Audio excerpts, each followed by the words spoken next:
今からチョコ生地を作ります。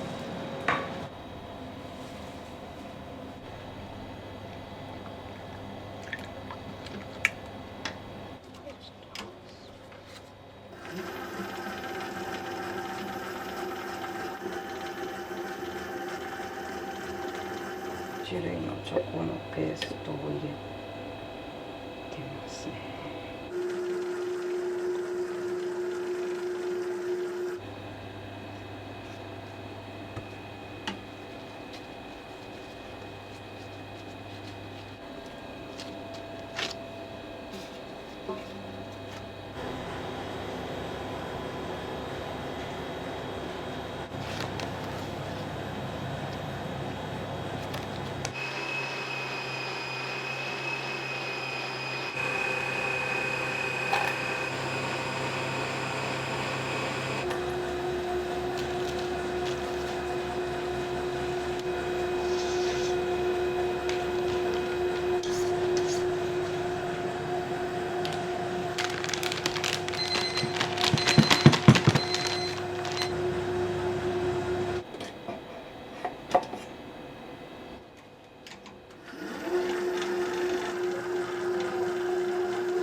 以前お仕事って何されてたんですか？今もちょっとやってるんですけど、もともとパン教室やってて、その名残で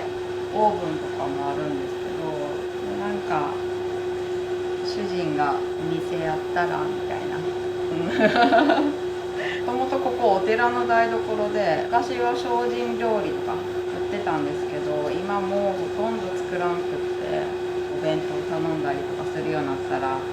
ここが結局使われてない状態だったんで、最初パン教室始めて、パン教室だってやっぱ来る人限られてくるじゃないですか。なんかもうちょっといろんな人に来てほしいよねみたいな感じで、最初ソフトクリームやろうと思って、なんで看板がソフトクリームの絵描いてると思うんですけど、富山雪降るから「いや冬きついね」って言って主人がなんかパン作られよみたいな。そしたらなんか今ドーナツの方がメインになっちゃって、ソフトクリームできてないんですけど。パン教室ってなんで始めようと思ったんですか？パンを習ってて、講師試験って言ってちょっとパン教えれる資格をそのパン教室の協会の中で取ったんですね。まだこれも主人がせっかく取ったんならパン教室ここ空いとるしやってみればみたいな感じになって始めたっていう。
現で、まあ、おいでっていう意味、おいでっていうのをこっち来んね来んねって言うんで、まあ、いろんな人に来てほしいっ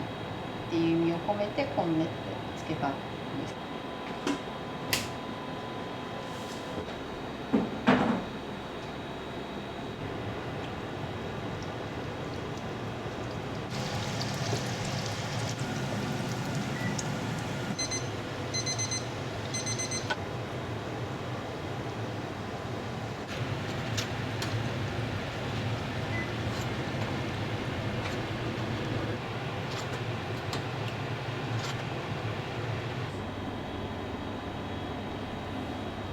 1日何個ぐらい販売するんですか？1日400個いかないくらいかな。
冷蔵庫。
バターも一緒でいいのね。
5、6、7、8、9点。はい、あり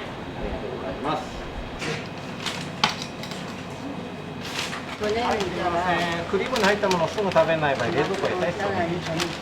はい、ありがとうございます。はい、それだけです。はい。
今日何グラムでやって何度で抽出してっていうのを、毎回メモしてて、毎朝これを参考にしながら朝調整していくっていう感じですね。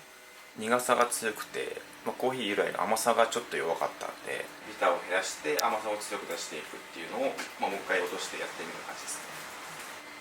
だいたい3回くらいは落とすことが多いですね、決まるまで。基本的には同じ味目指すんですけど、やっ焙煎して何日か経っていったりすると味の出方が変わってくるんで、その時の一番いいものを出すっていう感じですね。例えばこの日はちょっと酸がしっかりあるけど美味しいエスプレッソだったりする時もあれば、ちょっと今日はチョコレートっぽいしっかりビターな感じがあるけど美味しいなっていうのを目指す時もあれば、それはまあ毎日同じ味というよりは、まあ、その日の一番美味しいエスプレッソを目指すっていう感じですね。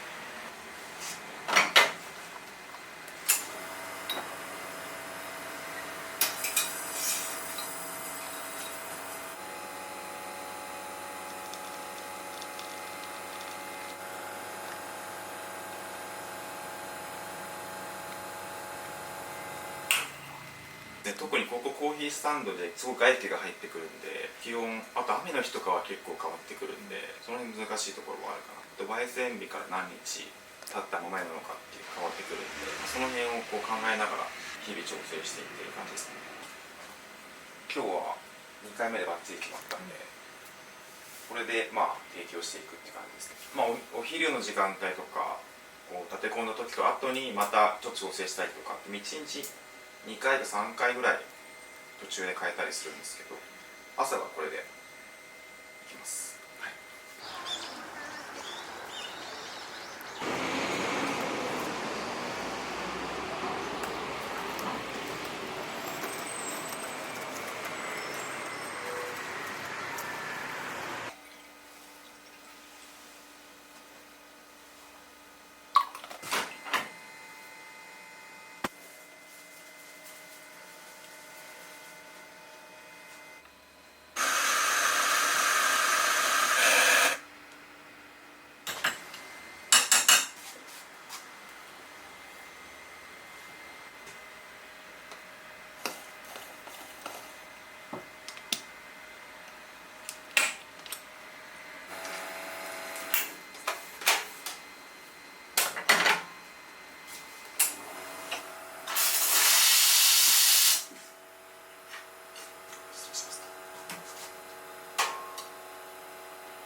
6年ぐらい前に朝入りのコールドブリューっていう水出しのコーヒー飲んだんですけど、その時にすごいこうフルーツジュースみたいな味わいがして、今までそんなにコーヒーって好きじゃなかったんですけど、このコーヒーだったら飲めるし、これをこうもっとみんなに知ってもらいたいって思ったのが開業のきっかけでもあるんですね。もともと何か自分で事業をやりたいと思ってて、何がいいかなってずっと考えてた。でそこからずっといろんなカフェとか巡ってきて、やっぱりでもコーヒーだけだと難しいっていうのが分かったんで、コーヒーとタルトでうちは勝負しようっていうふうに決まったっていう感じですね。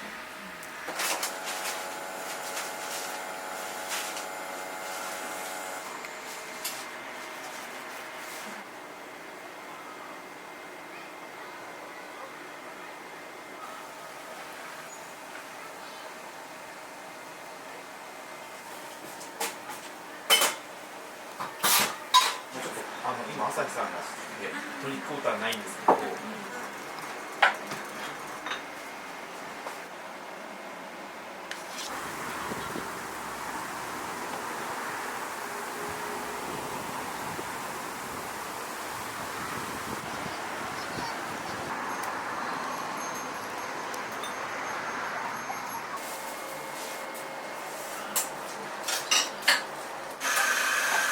1号店の方がオープンした時は結構韓国風カフェってことでインスタでちょっとバズってしまったというとあれなんですけど、しまってすごいお客さんが来たんですけど、もともと2人で営業する予定だったんで、あまりにももうキャパがオーバーして対応ができない。でもう9時まで営業して、そこから仕込み始めて夜中の2時3時に終わって、また次朝からスタートみたいな日々がもう数ヶ月続いた時がまあ大変でしたね。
ペアリングのためにレモンタルトだったらレモンタルトに合うドリンクを考えて、で一緒に食べるとどういう味わいになるかっていうのがここに書いてある。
見てたんですか？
膨らまないように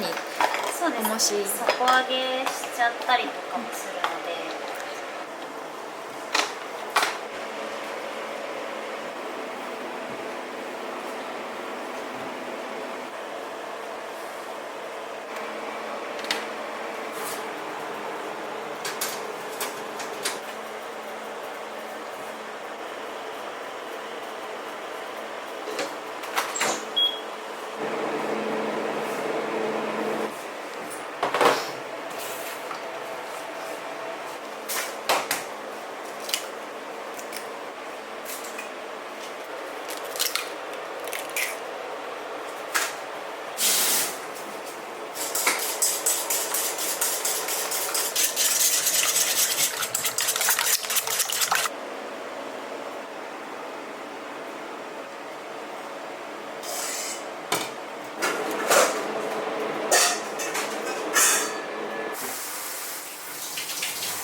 少しずつとろみついてくるんですけど、そのタイミングで揚げます。ここがレモンタルトの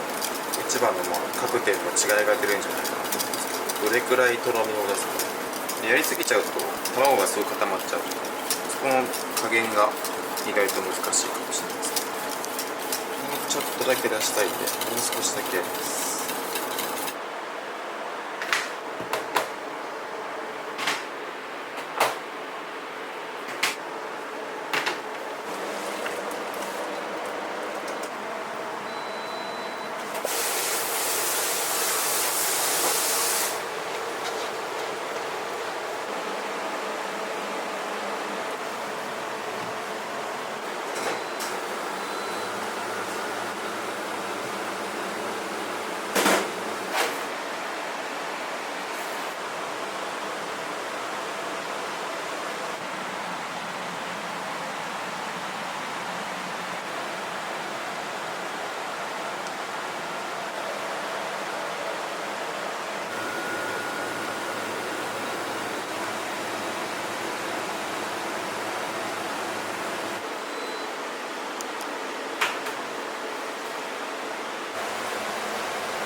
今は中国の雲南コーヒーを焙煎しています。基本的にもうこのパソコン上で色出てくるんで、このパソコンをいじって火力とか入れていきます。今は5種類。基本的に朝入りでエスプレッソに使ってる豆だけちょっと深入りっていうか、朝入りのフルーティーなコーヒーで感動して今に至ってるんで、やっぱ朝入りがメインになっちゃいます。今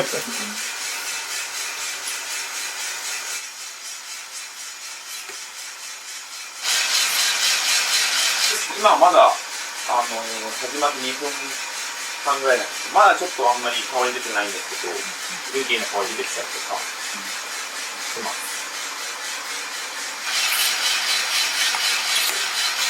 そろそろ少しずつ豆の色が変わってくる頃ですね。なんかめっちゃ黄色くなってくるかなと。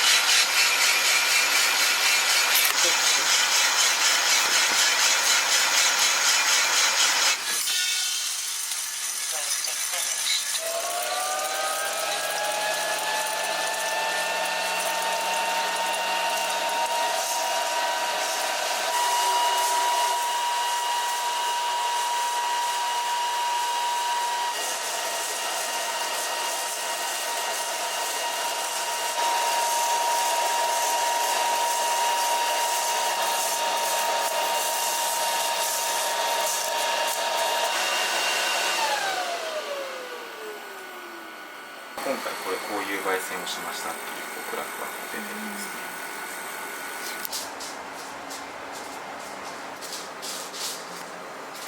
これで貝殻になっちゃ中開いちゃってるやつとか、あと色が極端に薄かったりするやつとか、あと極端に大きいやつとかも取り除いてます。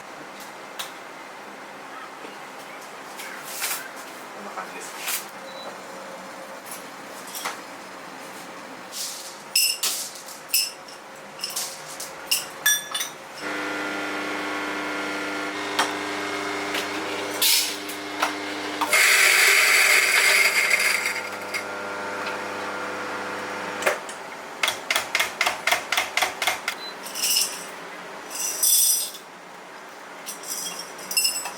1週間経つと、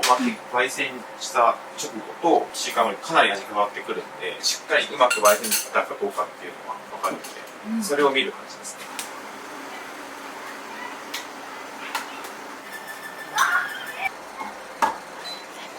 これドリップじゃなくて、カッピングっていう方法で入れていきます。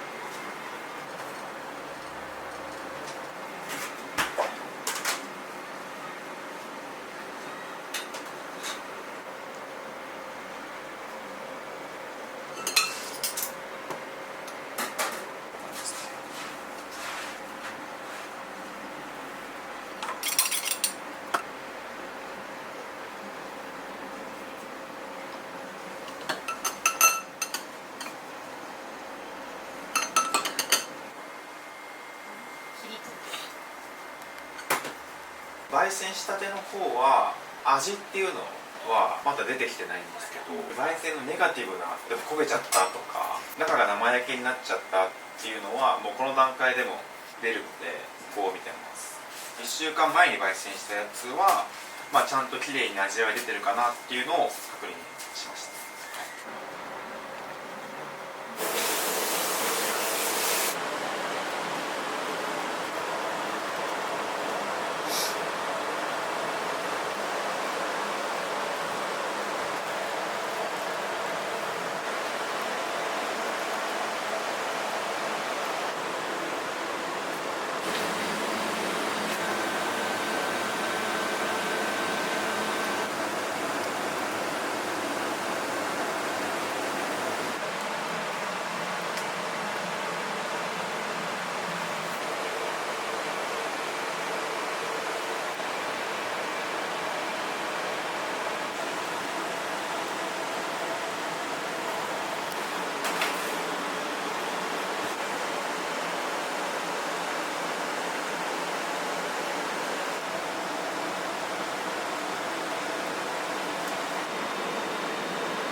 もともとのコンセプトが日常の中で小さな幸せを感じてもらえるようなお店っていうのがもともとのコンセプトなので、それをずっと貫き通していますので、ぜひ一度ご来店していただいて、こう日々の中でちょっとポッと一息ついて幸せを感じてもらえるような空間になってますので、ぜひそのように過ごしてもらえれば嬉しいです。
フルーツで、はい。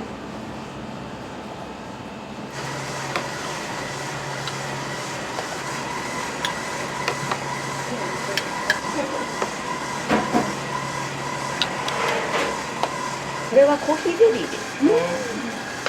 コーヒーのブラマルでコーヒーゼリー生クリームとなってます。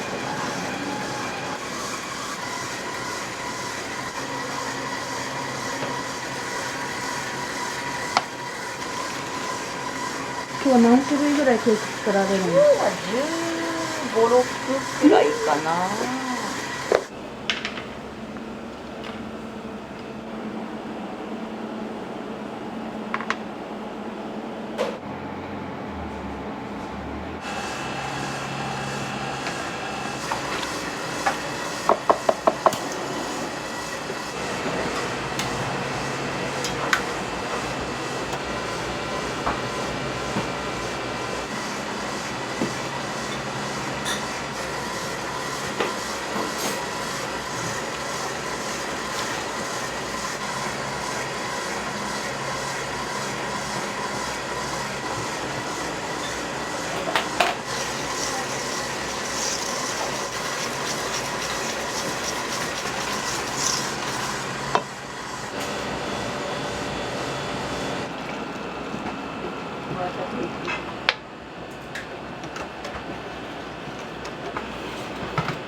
ハベルさんのはいケーキのこだわりってどんなところですか？難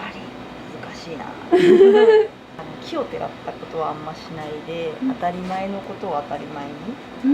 やるようにしますっていう感じですかね。やっぱ食べてくれる人が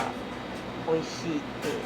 言ってくれるように一個一個丁寧に作ろうねみたいな話はしてますね。ショーケースに並んだ時に綺麗になるようにとか、当たり前のことはちゃんとやろうねみたいな感じですかね。育ててもらったというか、お客さんの方にこれが美味しいねとか言ってくれるから、裏切りたくないなって誠実にいたいなみたいな感じが大きいですかね。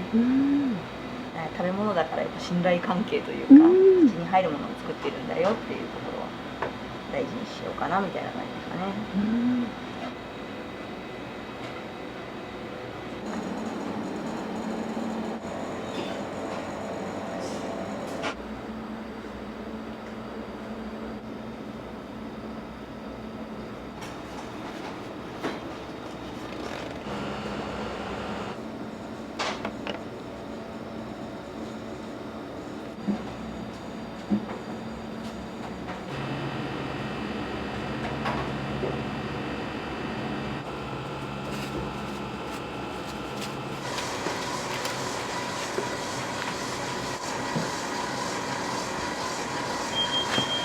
もうみんな仕上げも全部何でもできるから助かってますよ。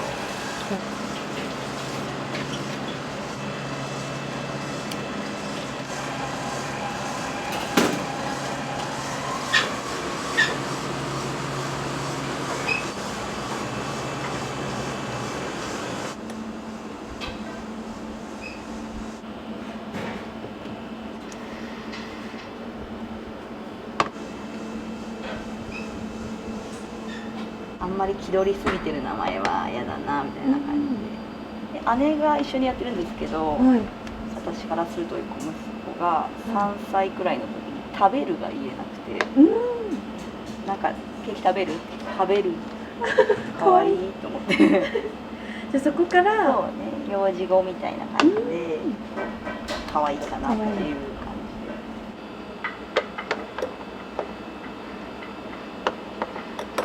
うちのお店の方の部分は姉の方が詳しいので、そうなん姉ですか。に聞いてます。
これは2層のチーズケーキですね。下がチーズスフレで、上がマスカルポーネのムースですね。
これはロワイヤルっていうなんか紅茶の層になったケーキが結構濃厚な感じの下がクッキーで、紅茶のガナッシュ、紅茶のシロップを打ったビスキュイに紅茶ムース、紅茶のグラサージュみたいな。開店当時から人気があったので、夏も出してる。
ケーキ屋さんを始めたきっかけは何だったんですか？ 33か4で始めてるんですけど、なんかまあ20代結構まだいろいろとケーキ業界、人間関係荒れてたりする時代だったのでやめるか自分でやるか、どっちにしようかなって考えて最後の賭けみたいな感じで始めた感じなので、あんまり大きな志をっていう感じでもないんですけど、今7年くらいなので5年半ぐらいあっちでやって、去年こっちに移転してきた感じなんです。ちょうどこっちに移転してきて丸1年くらい。じゃあその頃はこんなに大きくなるなんて。全然ございません。本当に姉と2人でやろうみたいな感じだったので、私がやりたくて、でちょうど姉が子供が育てててまだ仕事してなかったんで、ちょっと一緒にやってくれないって販売やってくれないっていう話をして、やるよって言って2人で始めた感じなんですけど、すごい。インスタが姉が上手だったんで、結構お客さんが来てもらって、ちょっと店がちっちゃいとどうにも回らなくなったのでっていう感じで移転したって移転した感じですね。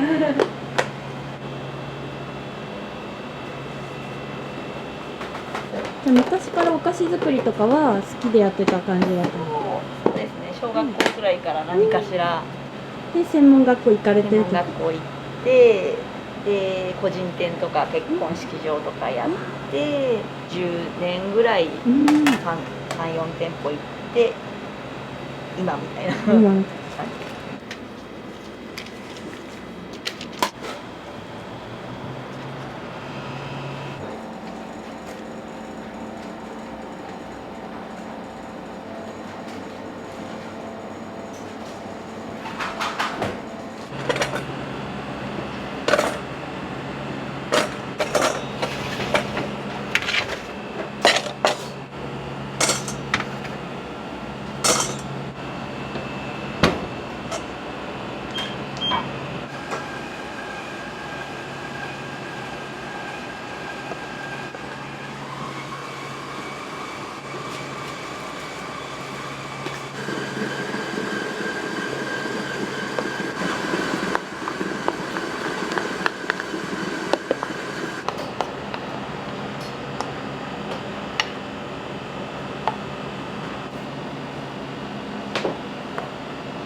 これが一番人気の。あ、そうですね。今夏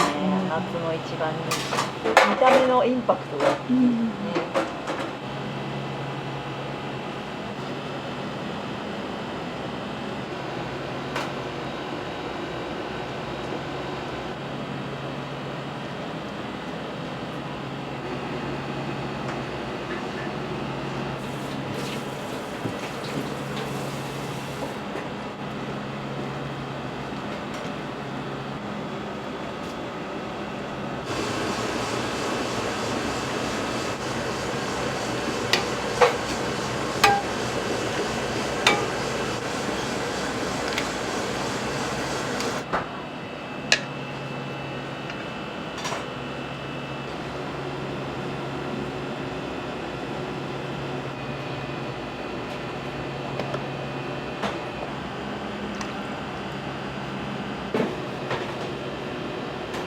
今日は何個ぐらい桃できそうですか？今日は12個出したいなと思っています。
そうレモンとチョコチップとは7個ずつ多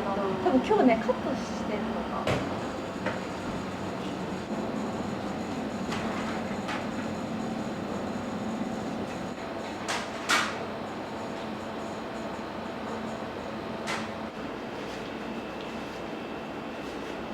今は何をされてるの？今ストーリー上げてます。はい。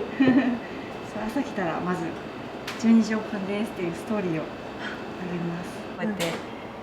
ちょっと撮れるものがあるときは撮ったりとか、前に撮ってあった写真とかに合わせてストーリーを上げる感じです。写真はいつもこのカメラで撮って。そうです。そうなんですね。興味ありますだから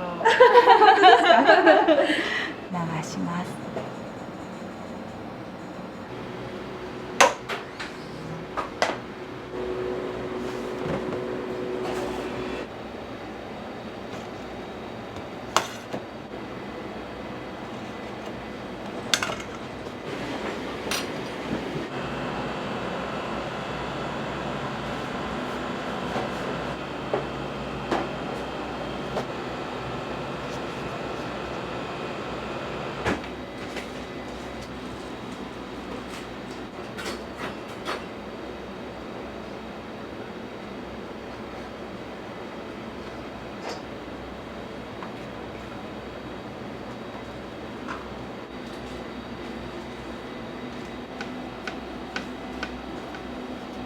これは全部違うタルトになるんですか？この2つがフルーツタルトで、これがキャラメルバナナのタルトで、これがレモンパイです。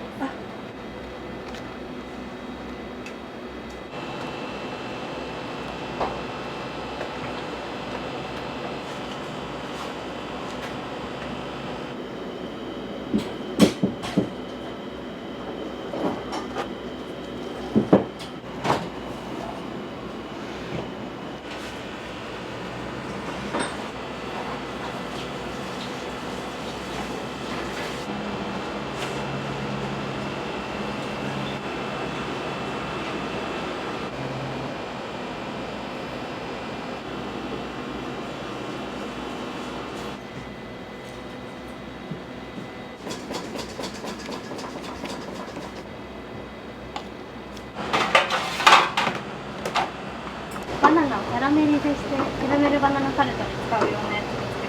ど、これは今お砂糖を溶かしてキャラメルに確かにいい匂いがしてきますよね。はい。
今日は撮影入っていただいてるのでよろしくお願いします。焼き菓子もね、できてるので、はい、あります。人がいたら電話番号をメモってあげて、2回次から電話番号聞かなくていいように。はい、じゃあ今日もよろしくお願いします。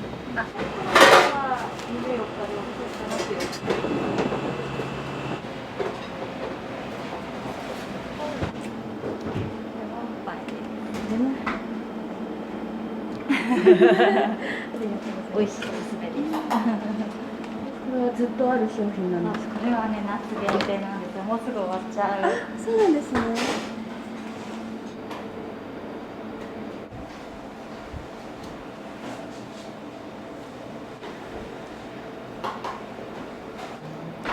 毎日お当番で。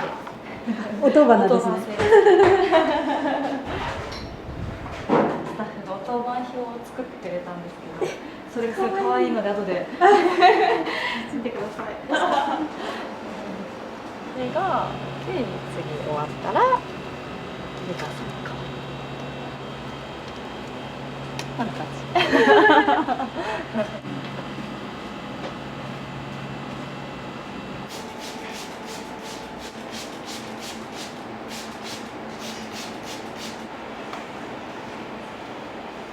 この内装はすべて皆さん考えられた。あ、そうです。夫が設計士なので、ここを作ってもらって、こういうなんだろう、インテリアだとか重機とかは私が選びました。このお店でこだわったポイントとかってありますか？なんだろう、お店っぽすぎない、っていうか、こうなんか入ってきた時にちょっとこう落ち着くような雰囲気なんだけど、ちょっと日常を忘れるような感じですかね。あとはすごい細かいことで言うと、段ボールとかそのまま置きっぱ当たり前なんですけど、置きっぱなしにしないとか、なんか間に合わせで買ったようなプラスチックのカゴとかを使わないとか、なんか選ばれてここにあるんだよっていうのが分かるようなものを置きたいなと思ってます。最近夏休み買ってきました。そうなんですね。なんか量り焼き菓子の日っていうのがあるので、そこでクッキーの量り売りをするので、その時に置いてあったら可愛いなと思って使えるかなと思ったんですけど、なんか10g 単位だから使えないって妹に言われてオブジェにオブジェになりました。そう、埼玉の作家さんとか、あと飲みの市で買ったもので、これはうちの息子が書いた文字でハベルの由来が書いてあるんです。そうなんですね。そうで、この絵はオープンの時に妹が大好きな作家さん、イラストレーターさんかに特別に書いてもらって、この煙がハーベルってそうなってる、可愛いですよね。そう。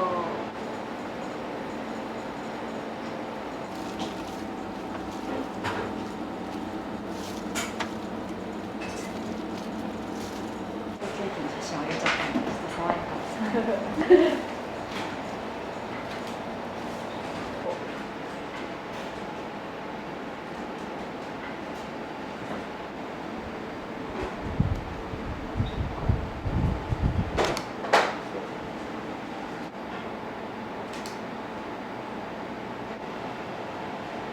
お待たせしました。ケーキだね。楽しみだね。どんなケーキだろうかな。ここであさぎさんが乗ってる。あ、うさぎさん乗ってる？そうなの、乗ってる。めっちゃ乗ってるじゃん。乗ってたね。何ヶ月の時から毎月ね来てくださって。そうなんですね。毎月ね、おめでとうって書いてね。じゃあおめでとうございます。持てる？すごい。いける？本当いける？いける？ありがとうございます。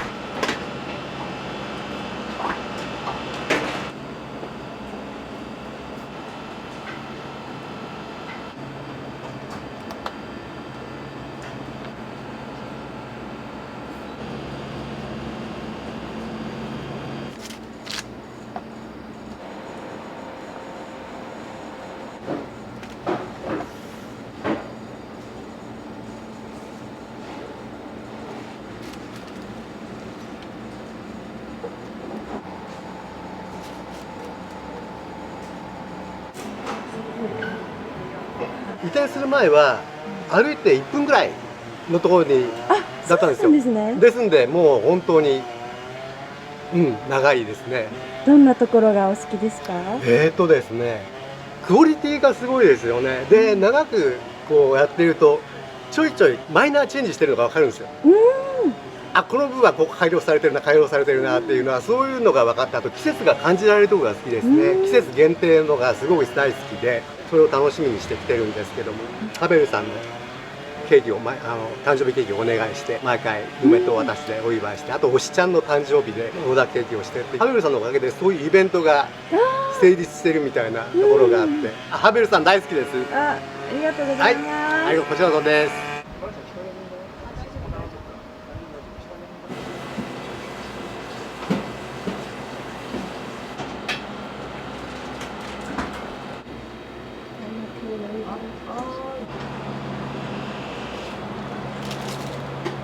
これはなんていうケーキなんですか？これが私が考えたレモンとヘーゼルナッツのタルトです。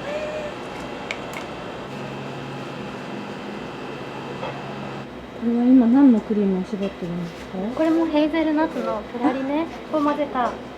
生クリームです。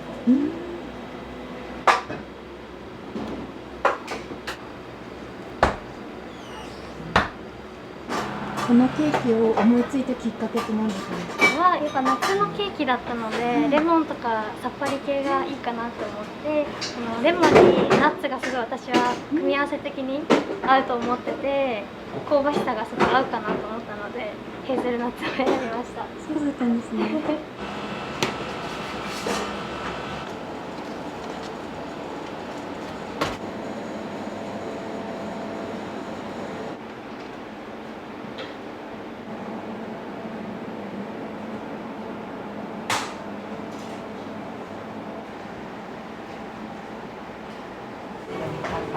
出します。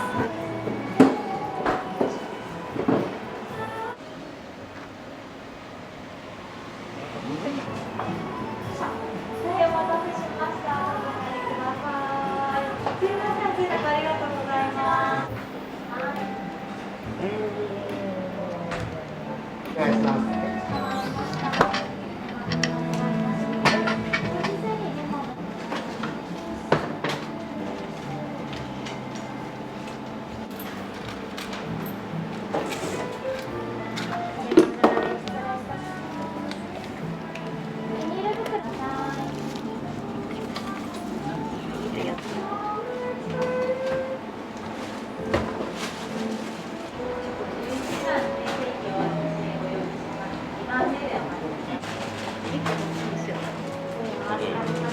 チョコレートロールを2つと、はい。よくいらっしゃるんですか？前の店舗の時にちょこちょこ今日は何お目当てでいらっしゃったんですか？チョコレートロールを母親が好きなんで、そうなんですね。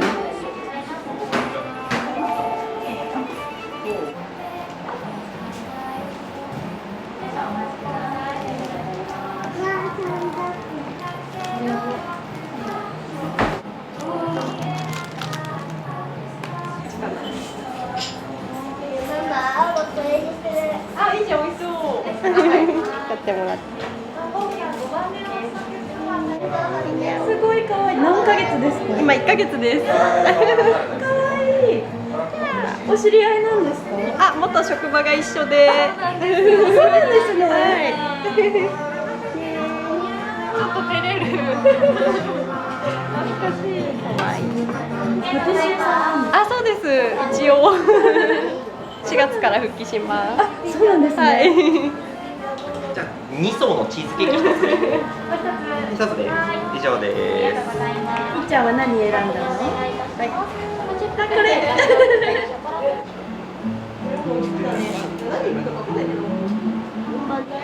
来月だって何歳になるの？6歳。またね。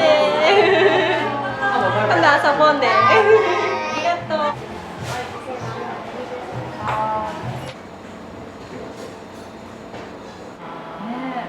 なんかすごく本当に夢レベルだといろいろ喋ることはあるんですけど、まずはちょっとこのお店まだ1年しか経ってなくて、まだまだ足りない部分も多いので、まずはこの店をしっかりとやっていけたらいいかなと思ってるので、その後にまたいろいろと何か広げられることがあったら広げていけたらなとは思ってますね。最近はその同業者の方と飲食店を個人でやられてる方とかをこう自分たちから声かけて集めて交流会とかを開いたりしてて、キャラメルトークをやったりとかして、そういうなんか横のつながりを作りつつ、地域貢献みたいなこともしていけたらなっていうふうに思ってます。キャラメルトークやってみてか、そうですね。いやなんか本当に刺激になったというか。いろんな立場の方が来ていただいたので、同じく開店中の方も、これから開店準備中の方も、あとちょっとだけ業種の違うコーヒー屋さんとか、食堂の方とかも来ていただいて、でもそれぞれの立場の人がそれぞれなんかすごくお客さんの立場に立ててるか、お客さんのことを考えてやってるなっていうのが。すごくなんかあったかい会になったので、これはちょっと続けていっていろんな人の話を聞きたいなとは思いましたね。あとなんか事前に私たちに聞きたいことは何ですかっていう参加者さんたちに投げかけたら、そういろいろ聞いてくださって、その中でなんかやっぱ改めて自分がこうお店に対してこう考えてたとか、姉妹で働くことに対してこう考えてるってことはなんか振り返りにはすごいなったので、なんかいい時間だったよね。だから続けていきたいなって思ってます。あとはもうお店がすごく若いパティシエさんだったりとか、若いスタッフの子が多くて、うちの子はしっかりしてるなっていうのをひしひし感じてたので、そういうのを見てるとなんかすごく楽しみだなこれからがっていうふうに思いますね。私はこうやって一生懸命仕上げた、高いパティシエの子が仕上げたケーキをなんか写真に撮ることでなんか喜んでもらえたりするのが嬉しくて、すごい厳しい世界、妹も20代とかすごい苦労してきてね、パティシエってすごい厳しい世界だけど素晴らしい職業なんだよっていうのをなんか写真を通して伝えられたらいいなっていうのは思いますね。焼き菓子の日は月に1回普段出してない焼き菓子と、あとはシフォンケーキとかをお出ししてる日なんですけど、なんか最近はちょっとクッキーの量り売りだったりとか、ちょっと冷やして食べると美味しい焼き込みタルトをやってみたりとか、あとこちらとしても遊びのある一日にしたいなって思ってやってるだよね。そうやねっていう感じですね。金曜日っていう来づらいっちゃ来づらい日なんですけど、なんか楽しんでもらえたらいいなっていう感じでやってますね。ありがとうございますっていうのはもう本当にないんですけど、その中でこちらもできるだけ喜んでもらいたいなとか、そういうことを考えてケーキ作りに向き合ってる時間がすごく幸せだなと思ってるので、なんかよく「ありがとう」とかすごくいい会になりましたとか言ってもらえるんですけども、こちらこそいつもありがとうございますっていう気持ちでやらせていただいているので、今後ともよろしくお願いしますっていうしかないんですけどね、なんか頑張りますっていう、なんか信頼を裏切らないケーキ屋さんになっていきたいなと思ってます。